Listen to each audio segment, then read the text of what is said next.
What's up, YouTube? So I'm getting ready to install the shower pan liner inside the shower. Anyways, so the difference between silicone, so of course I'm going to use silicone to glue the liner to my drain, but you have your gun. Normally you want to punch through when you cut the head, but only thing you actually don't have to punch through caulk. Caulk normally never have a sealer on here, but for the silicone it does, because if you left silicone open, it would dry all the way. Like if I let this tube sit probably a couple months, it will dry completely.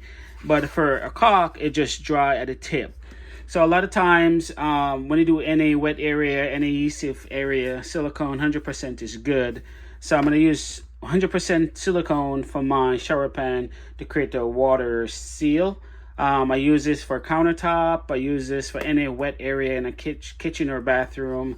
Silicone and normally fill holes, caulk, and then it's also paintable and also dries pretty quick. So, but this one normally takes about 24 to 48 hours to completely dry. So, it's a little tip, and silicone and caulk. Let me know if you have any questions.